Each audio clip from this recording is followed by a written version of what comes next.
Dakota and Olivia. This is a huge honor. I know you just chatted with my husband, Kevin, a few minutes ago. So now we're in my home. He was at work, but yes, I love the movie so much. I've seen it twice now. We watched it again last night. Your performances as Lita and Nina are unbelievable, so beautiful. I loved watching the chemistry between these two women, and it honestly got me thinking what type of prep work the two of you did in Greece in order to kind of make that push and pull between the two characters, because it was just unbelievable to watch and so unpredictable and anxiety inducing. So Olivia, I want to begin with you. How did the two of you prep for this relationship? We really just got on very well. Yeah. And clearly we trusted each other. Also, what's lovely is Maggie would whisper something in Dakota's ear. So she's playing something and I go, "Ooh, what's Dakota been told?" And I would be told to play something else. Yeah. So it's really fun. It's a bit like, Whose Line Is It Anyway? Do you know that program? I love that It's show. a bit like that, where you're both having to play something different and guess what it is. So much. I love that show too. I totally remember that. Dakota, what were your thoughts on like kind of prepping for that relationship? We really just love each other. And we spent a lot of time together.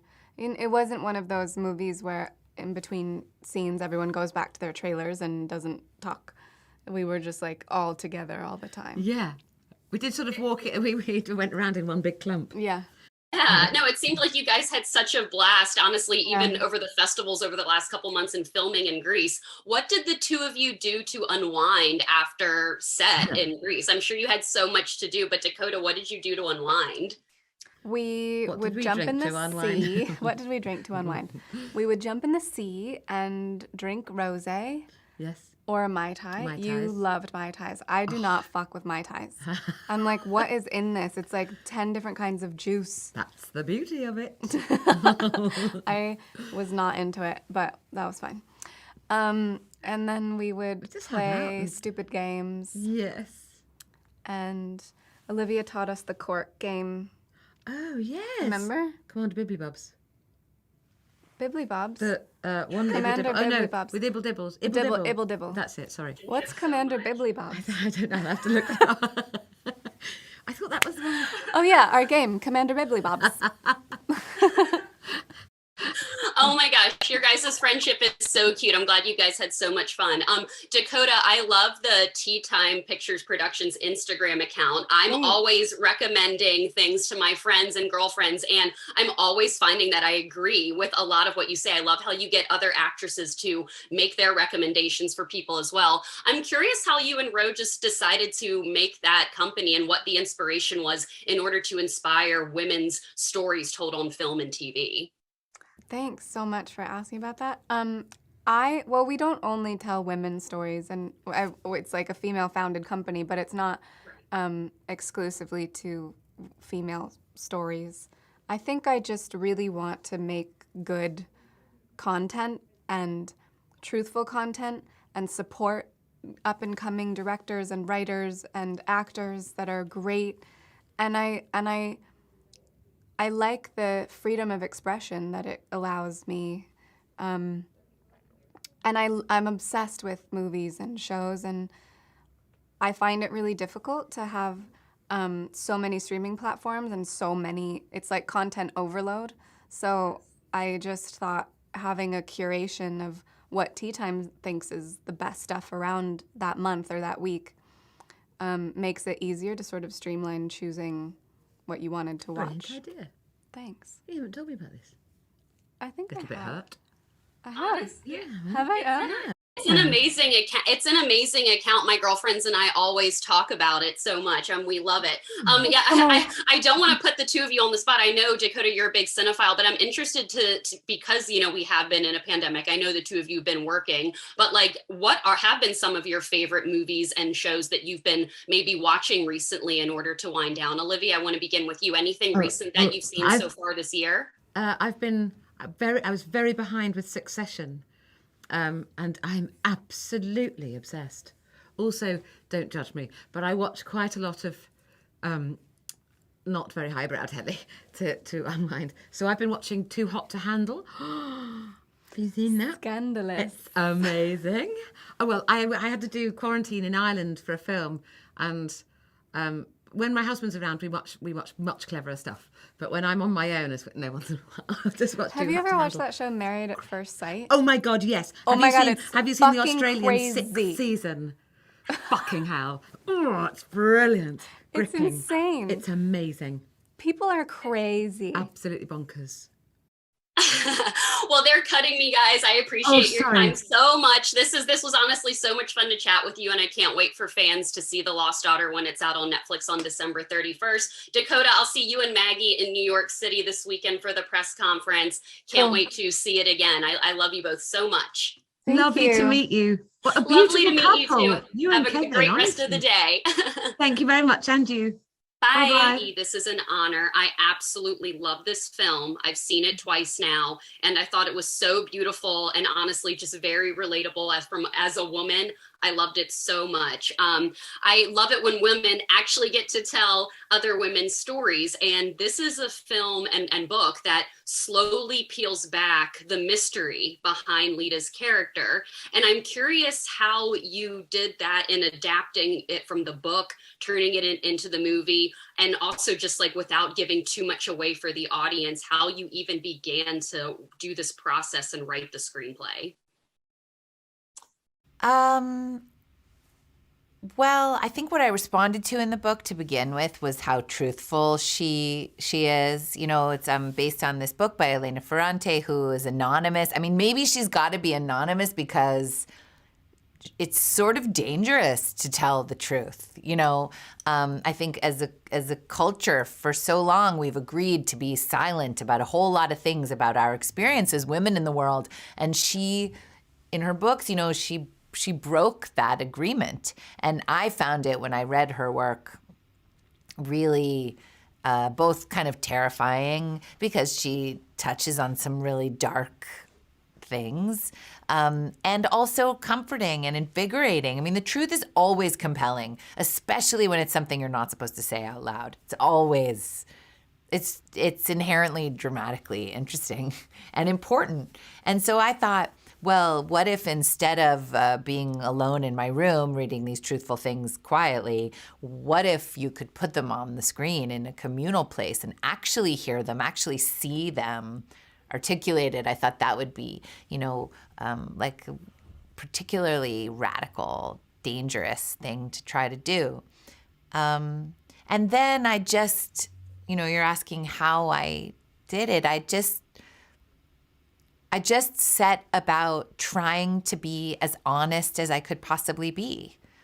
I loved it. And I have the book here. I actually began reading it after I saw the movie. I didn't read it at the beginning. I noticed that, I don't want to give too much away, but the ending of the film is a little different than the book. And I wanted, even with the dialogue, and I wanted to kind of get your perspective on that and why you chose to film the last scene the way that you did. Well, I mean, many, many things are different in the movie. In fact, I think the movie is definitely in conversation with the book, but I think in order for it to work, it had to become something new, and it had to become mine and Olivia's and Jesse's and Dakota's, and it had to be alive in its own right. So many things are different, tons of things. I mean, many things are left out, you know. But the ending in particular, is basically the opposite of the book. Yeah. And I won't, you know, of course, give anything away. But Ferrante, who I never met her, she's anonymous. Nobody knows who she is. But I've emailed with her. And when she read the script, she said, I see what you did with the end, and I love it. And even though in a way it's opposite, it's also totally the same, you know? So I don't want to give it. Yeah, no, I agree. I definitely got the similar vibes from Lita's character. They're wrapping me, but I wanted to say how much I love the movie so much. I also love you in Secretary. Really quick, where do you think Lee would be right now? Do you think that she would still be with Mr. Grey? What do you think your character Lee from Secretary, where would she be right now? I mean, I don't know. I actually kind of don't think she would still be with him. I was 22 when I made that movie, and so was she. And I think for most people, it's maybe better not to be with the same guy you were with when you were 22. I don't know. I mean, that's a big. I agree. I mean, I'm not, so.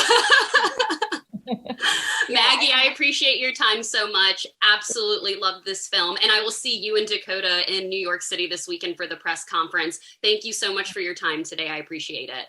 Thank you. Yeah. Peter and Paul, this is an honor, first of all, because Garden State's one of my favorite romantic movies of all time. And Paul, as everyone's told you, Normal People is one of the best series of all time. I also loved this movie so much. I watched it twice, and I think what Maggie did was absolutely incredible. I began reading the book last night. So first of all, congratulations to the both of you. Thank you. Yes, I absolutely loved it. It looked like you had so much fun filming in Greece. Paul, my first question is for you. I'm curious, working with Maggie as a director, she's an actor herself, and I'm curious what your experience was working with her. She knows what it's like to be on your side of the camera, how that experience was different than working with other directors. Well, it was my first time on a film set working with Maggie, and I felt like she creates an incredibly supporting atmosphere that's full of creation and inventiveness. I think that's what, or from my perspective, I think that's what Maggie really values, is to invent and not come in with ideas and where you think you should start from, but be free and willing to run with whichever direction the scene kind of naturally decides for itself. And I think that's, to me, what I really, really enjoyed about Maggie's process. What do you think? That's always a wild feeling. Yeah, I love that. I mean, what's something you think that you took from working with Maggie that you think you're going to apply to your career as an artist from here on out? I feel like go forth with ease. I think be gentle with your process, but have ideas that are like a strong starting point. And I feel like if you're working with a good director, they'll catch you, I think. No, I love that. Peter, I was just speaking with Maggie, and she did say that she emailed the author, throughout her screenwriting process. And I'm curious, did she ever bounce any ideas off of you? Did you guys practice dialogue together as she was writing? Did you do anything like that during her creative process? We are all both up in each other's creative process. I'm working on something now that Maggie is intimately involved in. She works on things, with our acting, with everything, and yet it is entirely hers. Yeah. From everything about it, to the poster, to the everything. Maggie collaborates 100%, and at the same time, it's 100% hers. I don't know how to really explain how that works, but it's really what makes her great. Yeah, no, I love it. You guys can't see, I have the poster up here. I love it so much. I love Olivia so much. But I am obsessed with that answer. I love how you two work together. Paul, I'm honestly just curious. Normal People is, like I said, one of the best shows of all time. My girlfriends and I talk about it all the time. I think what you and Daisy created was absolutely incredible. I know that was also based on a novel, and just what the process was in, reading the novels and taking that and applying it to your process, how helpful that is. I feel like the context is slightly different with this, in that with Normal People, Connell and Marion are the subject, whereas with this, there was more room to create from scratch, and the character in The Lost Daughter is Irish, and that's not the case. And then, so there was more scope and room to create, whereas I feel like we were more attached to the true versions of the character in the novel and Normal People to the series. So the very different kind of creative processes, I think. Yeah, I know that Normal People was always going to be, one season series, even though people were demanding, more from Connell and Marianne. But I'm curious, what would your hope be for him and his future, and where he would be, 10 years from now after the show, after we last saw him? What would your personal hope be for him? I'd love him to have books and bookshops and to be a successful writer, and it changes all the time. I'm really not sure what his life would look like 10 years on. It oscillates and changes, but I hope he's living a happy life somewhere. Me too. Yeah. Last question for the both of you. Like, the story is very anxiety inducing for a lot of the characters, but it seems like you guys had a blast filming in gorgeous Greece. What did the two of you do to unwind at the end of filming? Peter, I'll begin with you. We all hung out together. I mean, what did we? And drink. We went and had a drink. Yeah. I mean, or stripped off our clothes to our underwear and jumped into the sea. Yeah. There was a lot of that. There was Mai Tais. They were Mai Tais. That's what Olivia said too. Mai Tais. Yeah, they were the drink of choice. There was Simon, our first yeah, lady, I mean, guitar player. Yeah, it was great. It was totally great. My kids were in school until around 10 o'clock at night because they were Zoom school from 3 to 10 because of the time difference. Mm-hmm. So, tuck the kids into bed, go run down to the hotel, meet these guys. It sounded like you guys had a blast. Peter and Paul, I appreciate your time so much, and I cannot wait for audiences to see this film. I think it's a masterpiece, and I love what the two of you created along with Maggie. Thank you so much for your time today. Thank you. Thank you. Jesse, I absolutely love this film. I've seen it twice now. It's one of my favorite movies of the year, and I thought your performance was absolutely incredible. So I just wanted to say congratulations, first of all. Oh, thank you. Yes, I absolutely loved it. I thought like your performance was very anxiety inducing at times, just based on how this woman was. She had all of these different layers. And I was honestly just curious on what your conversations were with both Maggie and what conversations you had with Olivia on how to get young Lita so accurately close to the book. Well, it was kind of simple when the script was so brilliant, that's always the thing that you go back to, and really she's just a woman that we all know, and it was really just about bringing the truth of the women that we know and the women that we are and the women that we might become out, and kind of breaking the chain of pretending that we're anything other than deliciously fucked up, basically. I love that answer. I love that answer so much. Well, you master every single accent you do, from Fargo to Wild Rose to this. I'm honestly just curious, what kind of tips would you give actors looking to perfect accents like you do? And what preparation did you do for this, for your accent? Oh, I have no idea. I would never tell anybody to do anything. I don't know. I quite like doing accents. And I always work with somebody who's brilliant. I worked with a woman called Sandra Butterworth on this, who, and really, like, that was the only conversation I'd had with Olivia, was kind of, where is this woman from? And that was nothing else. We kind of really, we didn't try and mimic each other in any way or at all. So I just worked with this woman called Sandra Butterworth for a few weeks, and yeah, but I enjoy, it's like, for me, an accent's like kind of a piece of music that you kind of learn, and then I want to absolutely forget about it once I get to shooting. So I don't stay in accent or anything when I'm filming. I kind of, come in and out. I don't know. Yeah. 100%. Well, I'm curious what you did to unwind after set, because, some of these scenes, are very emotional, and I'm sure it takes a while to come down from them. I'm curious, what you and the cast did to unwind when you were done filming for the day. Well, luckily we were on a gorgeous Greek island. So gorgeous. Yeah. So our winding down was basically jumping into the sea, having a glass of champagne and some chips, and having a huge sing-song. That was it. It was a real hardship. I know, it was nice to be in such a beautiful island during the pandemic, I'm sure.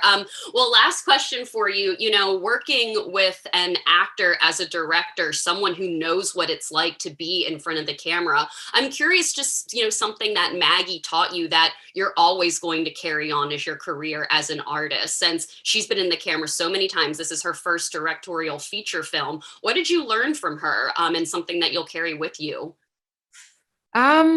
I learned a lot on this job. I feel like I grew up as a woman on this job. And it wasn't necessarily as an actor or director from Maggie. It was just who she is as a woman and the fact that she is unapologetic and is kind of curious to discover and expose the truth of what it is to be a woman in the world. And not to, she always would tell me, just like, dared me to jump off the cliff and to be hungry for the life that you don't know you have in you yet. And that's who she is as a woman. So yeah, that. Yeah, no, well, I love the film so much. I appreciate your time so much today, and I can't wait for fans to see it when it's out on Netflix on December 31st. I love you so much in Wild Rose. Jesse, this was an honor. Thank you so much for your time. Thank you. Thank you. Bye. Bye.